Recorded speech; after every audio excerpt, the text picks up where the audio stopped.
Hello दोस्तों, मेरा नाम है Saksham Kumar and welcome back to my channel. मैं आशा करता हूँ आप सब अच्छे होंगे। मैं भी बहुत बढ़िया हूँ और आप सभी का स्वागत है हमारी आज की वीडियो में। और आज हम पढ़ने वाले हैं डेटाबेसेस के बारे में। तो सबसे पहले मैं बता दूं कि डेटाबेसेस या डेटा स्टोर करवाने की बहुत सारे तरीके होते हैं। तो उन्हीं में से एक तरीका होता है कि हम डेटाबेसेस यूज करते हैं। और डेटाबेसेस बहुत टाइप के होते हैं, तो बेसिकली जो मेजर इंपॉर्टेंट है हम उनकी बात करेंगे। और कुछ टाइप्स भी हम डिस्कस करेंगे कि क्या क्या टाइप्स होते हैं। बट हम आज इसमें सिर्फ स्ट्रक्चर डेटा टाइप्स की बात करने वाले हैं, जिनमें स्ट्रक्चर फॉर्म होता है या फिर डेटाबेस की असली डेफिनेशन ही यही होती है कि जहाँ पे कोई स्ट्रक्चर फॉर्म हो रहा होता है। तो चलिए फिर स्टार्ट करते हैं। तो जैसा कि स्लाइड पे आप देख सकते हैं, लिखा है व्हाट इज डेटाबेसेस। तो पहले ही सवाल का जवाब देख लेते हैं।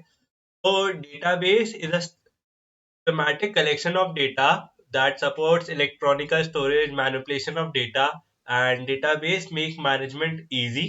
तो क्या होता है कि हमारे अगर डेटा हम मेंटेन करके रखें, जैसे अगर आप अपने पापा या अंकलों के एग्जांपल लें, तो उन्होंने अपने पुराने प्रॉपर्टी के कागज या ये सब कहीं स्टोर करके रखे होते हैं। मतलब ये नहीं कह रहा कि आप अपने प्रॉपर्टी के कागज चेक करिएगा, नहीं नहीं।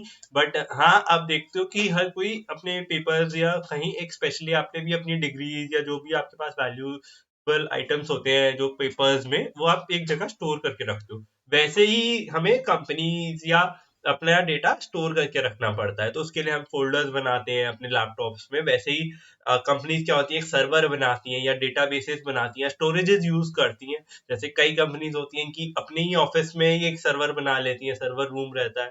तो वहाँ शायद आप लोगों को एक्सेस नहीं देंगे वो, बट बड़े बड़े सर्वर रूम्स रहते हैं और वो सब रहते हैं। तो वैसे ही डेटाबेसेस होते हैं। तो अगर स्मॉल डेटाबेस है तो वो तो फाइल्स में स्टोर हो जाता है, या फिर बड़ा डेटाबेस होता है बहुत बड़े बड़े। तो आजकल तो आपको, जैसे हमने पिछली वीडियो में डिस्कस किया था, कितना ट्रिलियन बाइट्स ऑफ डेटाबेस से भी ऊपर जा चुके हैं हम, तो टेराबाइट्स के भी ऊपर क्वांटाबाइट्स में जा चुके हैं। वैसे ही हम देखते हैं कि डेटाबेसेस को स्टोर करने के बहुत सारे तरीके होते हैं। तो उनमें से ही कुछ टाइप्स पढ़ लेते हैं। तो एक होता है डिस्ट्रीब्यूटेड डेटाबेस। फिर डिस्ट्रीब्यूटेड में क्या होता है, आप अपना डेटा डिस्ट्रीब्यूट करके रख देते हो। जैसे तीन कंप्यूटर्स हैं आपके पास और उनमें जैसे ए बी सी। तो आपने ए पे 40 GB रख दिया और बी पे आपने 30 GB रख दिया और सी पे भी आपने 30 GB रख दिया। तो इससे क्या हुआ, आपने स्टोरेज इक्वली डिस्ट्रीब्यूट कर दी। तो उससे क्या हो जाएगा, आपके डेटाबेस में आपको इजीली एक्सेसिबल हो जाएगा कि आपको पता है इस टाइप का डेटा मेरा ए में पड़ा होगा या इसका बी में पड़ा होगा, इसका सी में पड़ा होगा। ऐसा नहीं कि आपने 100 GB एक ही सिस्टम में ठूस दिया और उसके बाद क्या हो रहा है कि एक्सेस कर रहे हैं। तो 100 GB में से जब जाओगे, मतलब आप सोचो कंप्यूटेशनल पावर कितनी लग जाएगी, है ना। मतलब हमारे जो लैपटॉप की रैम भी नहीं होती 100 GB। तो अब तो आ गई है कंप्यूटर्स की रैम, तो बहुत हो जाती है। बट अगर लैपटॉप यूज कर रहे हो एक जनरल सा, तो 100 GB रैम तो नहीं होती। तो वैसे ही उनको एक्सेस करने के लिए आपके लिए मुश्किल हो जाएगा, तो इसलिए आप डिस्ट्रीब्यूटेड डेटा फॉर्म यूज करते हो। फिर आता है रिलेशनल डेटाबेस। ये बहुत इंपॉर्टेंट है। आज तक आप लगा लो 1960 से चल रहा है और अभी तक चल रहे हैं। 1960 70 से रिलेशन डेटाबेसेस आ रहे हैं, बट ये अभी तक चल रहे हैं और अभी आगे भी चलेंगे, बिकॉज ये बहुत इफेक्टिव वे होते हैं डेटाबेस के लिए। और इनको, इनकी पीछे की स्टोरेज चीजें बदल गई कि ऑनलाइन सर्वर होस्टेड हो गया या फिर लैपटॉप होस्टेड की जगह कहीं और होस्टेड हो गया, मतलब लोकल सर्वर से हम क्लाउड पे चले गए। बट रिलेशन डेटाबेसेस अभी भी बनते हैं, क्लाउड पे भी बन रहे हैं और हर जगह बनते हैं। तो इसका भी हम आगे भी पढ़ेंगे। बट रिलेशन डेटाबेस में क्या होता है, आपके टैबलर्स जो होती है, टेबल्स जो होती है, वो सब एक रिलेशन में होती है, एक स्ट्रक्चर होता है आपका। हर टेबल कनेक्टेड रहती है या स्कीमाज आप बनाते हो, तो ये हर जगह यूज हो रहे हैं। उसके बाद होता है ऑब्जेक्ट ओरिएंटेड डेटाबेस है, जैसे हमने उसमें पढ़ा ही था कि हम अपना वेरिएबल बना लेते हैं या फिर अपने टाइप का ऑब्जेक्ट बना लेते हैं। वैसे उन ऑब्जेक्ट को स्टोर करवा लेते हैं, ठीक है। तो ये ऑब्जेक्ट ओरिएंटेड होते हैं। फिर आता है सेंट्रलाइज डेटा बेसिस। तो सेंट्रलाइज डेटा बेसिस वो होते हैं जिनमें आपकी एंटिटी, एक सेंट्रल एंटिटी के पास पूरा डेटा जा रहा होता है और वो सेंट्रली मैनेज कर रहे होते हैं। तो क्या होता है कि जो हमारे बैंकिंग्स होते हैं या फिर हमारी काफी इंपॉर्टेंट जो कंपनीज होती हैं, उनका एक डेटाबेस दिल्ली बेस्ड होगा, बट उनको वो दिल्ली वाले ही चला रहे होंगे, उनके सर्वर्स होस्टेड दिल्ली में होंगे या सब दिल्ली में होस्टेड होगा, बट एक्सेस उनको हर कोई कर पा रहा होता है, क्योंकि उनको बस उनसे व्यू कर पा रहे हो या उनसे डेटा निकाल पा रहे हो, बट उनको अपडेट आप वो नहीं कर पाते, या फिर उनकी वैल्यूज भी आप चेंज नहीं कर सकते। तो वो सेंट्रलाइज होते हैं, वो एक लोकेशन बेस्ड ही होते हैं, मतलब कंपनी की एंटिटी ही उन्हें कंट्रोल कर रही होती है। फिर ओपन सोर्सेज डेटाबेसेस ये बेसिकली कम्युनिटीज यूज करती हैं, जो पब्लिक कम्युनिटीज होती हैं या पब्लिक प्लेटफॉर्म्स होते हैं, वो बेसिकली ये डेटाबेसेस यूज करते हैं। ये सबके लिए एक्सेसिबल होते हैं, हर कोई इनमें अपडेट डिलीट सब कुछ कर पाता है, और ये ज्यादातर कोई कंपनी या कोई क्या कहते हैं मेजर बैंकिंग या वैसे यूज नहीं करे जाते, बट ये ज्यादातर डेटाबेसेस हमारे नॉर्मल वैल्यू स्टोर करवाने के लिए, कोई इन्फॉर्मेशन स्टोर करवाने के लिए वैसे स्टोर करे जाते हैं। मतलब कोई एंटिटी मैनेज नहीं करती इन्हें, ये अपने आप ही मैनेज हो रहे होते हैं, और इनको ओपन सोर्स होते हैं, तो सभी इनको एक्सेस कर पाते हैं। अब ये नो सीक्वल क्या है? तो सीक्वल जो होता है एक रिलेशन डेटाबेस होता है। नो सीक्वल का मतलब ये नहीं कि वो रिलेशन डेटाबेस नहीं है या सीक्वल नहीं है, इसका नो सीक्वल का असली मतलब होता है नॉट ओनली सीक्वल, मतलब सीक्वल जैसा ही होता है, बट सीक्वल से थोड़ा अलग होता है। जैसे रिलेशन डेटाबेसेस में टेबल्स बनती हैं, तो इनमें टेबल्स नहीं बनती, इनमें स्ट्रक्चर्स बनते हैं, कोई टेबल नहीं होती, वैल्यू स्टोर होती है बस। तो वैसा होता है। अब OLTP डेटाबेसेस बहुत इंपॉर्टेंट है। जितनी भी आज के ज़माने में आप देखते हो, कोई वेबसाइट है या फिर किसी चीज़ को एक्सेस कर पा रहे हो, अमेज़न में प्रोडक्ट्स होते हैं, या हम देखते हैं ना, हम ब्राउज़िंग कर रहे होते हैं, प्रोडक्ट्स को एक्सेस कर पाते हैं, यूट्यूब हो गया, या फिर कोई बहुत सारी कंटेंट जहाँ पे बहुत सारी क्वेरीज आ रही है डेटाबेस पे, जो हम यूज एज अ यूजर उन डेटाबेसेस में हिट कर रहे होते हैं। तो यहाँ पे OLTP डेटाबेसेस होते हैं, ऑनलाइन ट्रांजेक्शनल प्रोसेस डेटाबेसेस। ये बेसिकली इनका मेजर काम यही होता है कि आप इनमें जल्दी से जल्दी डेटा फेच कर पाते हो, बहुत तेज। मतलब आपको अगर डेटा चेक करना है, मतलब वीडियो भी एक डेटा ही है, वो भी अगर आप फेच करना है, तो ये बहुत फास्ट होते हैं, इनकी प्रोसेसिंग बहुत फास्ट होती है। और हम इनको आप मान लो कि आप इनको कॉपी कर सकते हो, मतलब अगर आपको एनालिसिस करनी है, ये अपडेट भी बहुत जल्दी हो रखे होते हैं। आप नियर टू रियल टाइम जा सकते हो, बट रियल टाइम नहीं जा सकते। रियल टाइम का कॉन्सेप्ट अलग है, वो हम कभी बाद में डिस्कस करेंगे। बट ये डेटाबेसेस बहुत बड़े बड़े होते हैं, और इनमें हर बार ट्रांजेक्शन आती रहती है, मतलब आप लगा लो इनमें मिलियंस ऑफ क्वेरीज हिट हो रही होती है हर बार। तो ये एक OLTP होता है। हायरार्किकल डेटाबेस अब इतने यूज नहीं होते, बट इनका स्कीमा या ये सब थोड़ा बहुत यूज होता है। और नेटवर्क डेटाबेस DBS मैनेजमेंट भी एक अलग चीज है, वो ज्यादातर हमारा इंटरनेट होस्टेड जो होता है, वो उस पे बेस्ड होते हैं, मतलब नेटवर्क डेटाबेसेस को नेटवर्क DBMS कहते हैं।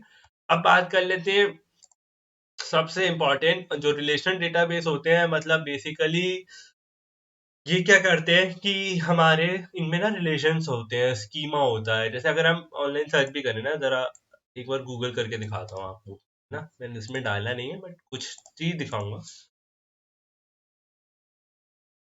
ये देख रहे हो, इतने सारे जितने भी ये सब रिलेशन डेटाबेसेस होते हैं।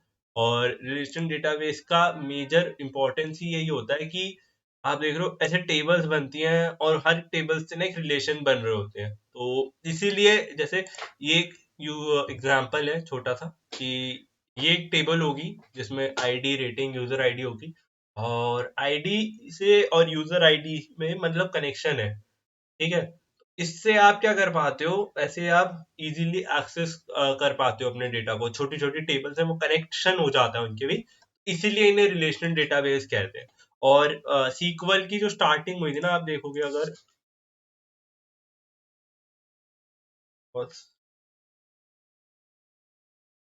विंटेज, तो 1970 से चली आ रही है, बट मतलब आप मान लो कि आज हम 2023 में बैठे हैं, सीक्वल अभी तक कहीं नहीं गई है, सीक्वल से ही सारे डेटाबेसेस अभी तक एक्सेस हो पा रहे हैं। हाँ, अब नए कॉन्सेप्ट्स आ गए हैं, डेटा लेक्स का कॉन्सेप्ट आ गया है, बट काफी जगह अभी तक यही वाले डेटाबेसेस, क्योंकि टैबुलर फॉर्म में जहाँ डेटाबेसेस स्टोर्ड है ना, वो सीक्वल बेस्ड ही चला रहे हैं, मतलब सीक्वल से एक्सेस कर पाते हैं, सीक्वल क्वेरीज लिखना। हम सीक्वल आगे पढ़ेंगे इन फ्यूचर, बट इनका बहुत इंपॉर्टेंट रोल होता है, ठीक है। तो ये सारे प्रोडक्ट्स हैं, बस माई सीक्वल अलग कंपनी है, माइक्रोसॉफ्ट सीक्वल सर्वर, और मैरिन और ओरेकल, और पोस्ट ये सब इंपॉर्टेंट है, फेमस कंपनीज है जो सीक्वल सर्वर्स और डेटाबेस में हेल्प करवाती हैं। अब आते हैं, सिंपल हो जाता है, डेटा एक्यूरेसी बहुत अच्छी होती है, इजी एक्सेस होता है। और नॉर्मलाइजेशन जब हम सीक्वल पढ़ेंगे तब मैं आपको समझाऊंगा कि नॉर्मलाइजेशन क्या होती है। बट एक तरीके से क्या होता है, हम डेटा की जो रिलेटेंसी होती है ना, वो हम कम कर देते हैं, जिससे हम अपनी क्वेरीज इजीली कर पाए, या फिर अ, हम डेटा को और खोल देते हैं, बस एक तरीके से ये समझ लीजिए। और उसके बाद क्या होता है, डिस्ट्रीब्यूटेड डेटाबेस जैसे मैंने बोला था हर जगह यूज होता है। आप AWS की एक सर्विस है रेडशिफ्ट, आप उसको अभी देख सकते हो। रेडशिफ्ट मतलब एक तरीके का on cloud based data base बनाने के लिए हेल्प होती है, बट वो भी एक डिस्ट्रीब्यूटेड डेटाबेस सर्विस होती है कि आजकल नोड्स और इनका वो आ गया है कि हमारे सर्वर होते हैं उसमें नोड्स बनते हैं, क्लस्टर्स बनते हैं। तो बेसिकली डिस्ट्रीब्यूटेड एनवायरनमेंट में क्या होता है, जब बड़ा डेटा होता है अगर आप उसे डिस्ट्रीब्यूट करके यूज करते हैं तो आप उसे इजीली एक्सेस कर पाते हैं, जल्दी प्रोसेस हो पाता है। और everything is dependent on time ना, कि अगर टाइम कम लग रहा है तो ही फायदा है कंपनी को। अगर उसे डेटाबेस एक्सेस करने में अगर 1 घंटा लग रहा है तो फिर वो काफी परेशानी या प्रॉब्लम्स में हो जाते हैं। तो इसीलिए वो आजकल डिस्ट्रीब्यूटेड डेटाबेसेस की ओर भी जा रहे हैं। तो उसमें क्या होता है, दो टाइप के होते हैं, एक होमोजेनस डेटाबेस होता है और हेट्रोजेनस होता है। तो होमोजेनस जैसे नाम से ही पता है कि हाँ, जहाँ पे भी डिस्ट्रीब्यूटेड होगा एक तरीके का सिमिलर डेटाबेस ही सेव हो रहा होगा, कि यूजर आईडी मतलब यूजर के नाम, यूजर आईडी और उनकी ट्रांजैक्शन हो गई। जैसे मेजरली जो होटल्स होते हैं ना, होटल चेन्स होती हैं, वो डिस्ट्रीब्यूटेड डेटा बहुत यूज करती है, मतलब उनका डेटाबेसेस हमेशा डिस्ट्रीब्यूटेडली सेव होता है। बट कोई भी कहीं से भी एक्सेस कर पाता है उन डेटाबेसेस को। बट प्रॉब्लम ये होती है इन डेटाबेसेस में कि इनमें अगर डिस्ट्रीब्यूटेड है और एक तरफ का डेटा उड़ जाता है तो प्रॉब्लम होती है। तो इसलिए क्या होता है कि डिस्ट्रीब्यूटेड में ये प्रॉब्लम रहती है कि अगर आपका जो मैंने आपको एग्जांपल दिया था ABC, तो अगर ए खराब हो गया तो ए का डेटा आप एक्सेस नहीं कर पाओगे, बट BC का आप कर पाओगे। तो ऐसा इससे ये भी हो जाता है कि सर्वर हमारा मेंटेन रहता है, डेटा हमारे पास कुछ है, बट ये हो जाता है कि आपको मेंटेन भी करके रखना पड़ता है। जैसे कभी कभी अगर सेंट्रल हो गया तो पूरा ही डेटा अगर स्टॉप हो गया तो प्रॉब्लम है, बट इसमें डिस्ट्रीब्यूटेड में ये बच हमारा प्लस पॉइंट होता है। अब आते हैं हमारे OLTP डेटाबेसेस पे। तो OLTP जैसे कि मैंने बताया आपको कि डे टू डे क्वेरीज या बहुत सारी क्वेरीज आ रही होती हैं तो आप OLTP यूज करते हैं। और एक तो OLTP की ये सारी एडवांटेज होती है कि सिंगल प्लेटफॉर्म होता है, कंसिस्टेंट होती है, सिक्योरिटी होती है, और ये क्या कहते हैं, बहुत टाइम नहीं लेता, और बहुत बड़े बड़े डेटास को स्टोर करने के लिए हमारे हेल्प हो जाती है। और ऑटोमेसिटी जो होती है कि अगर कहीं पे भी फेलियर ट्रांजैक्शन फेल हो रही है तो मतलब ये कंप्लीट कर देगा ट्रांजैक्शन, मतलब इफ अगर कोई स्टेप फेल हो गया तो स्किप भी कर सकता है या फिर बचा सकता है। तो हमारे डेटा में क्या होता है, डेटा मैनिपुलेशन भी इजी हो जाती है। बट अगर यहाँ पे हमें इन पे एनालिसिस अप्लाई करनी है तो वो मुश्किल होती है। OLTP डेटाबेसेस पे आप एनालिसिस नहीं कर सकते, बस उन्हें एक्सेस कर सकते हो, है ना। तो ये कुछ हमारे पॉइंट्स थे डेटाबेसेस के बारे में जो हमने बताया, डिस्ट्रीब्यूटेड, रिलेशनल और OLTP। ये तीनों जो है बहुत इंडस्ट्री में यूज होते हैं। आप कहीं जाओगे तो देखोगे कि OLTP है, या फिर क्या कहते हैं, रिलेशनल डेटाबेसेस हमारे जो पुराने हिस्ट्री डेटा है उसको स्टोर करने के लिए कर रखा होता है। और डिस्ट्रीब्यूटेड डेटा जो होता है वो हमारा एक तरीके का एनालिसिस करने के लिए भी बहुत यूज होता है ना। तो बेसिकली ये तीन कॉन्सेप्ट बहुत चलते हैं इंडस्ट्री में। और हम आगे डेटा लेक्स या नो सीक्वल के बारे में भी और जानेंगे, वो भी एक बहुत इंपॉर्टेंट कॉन्सेप्ट है।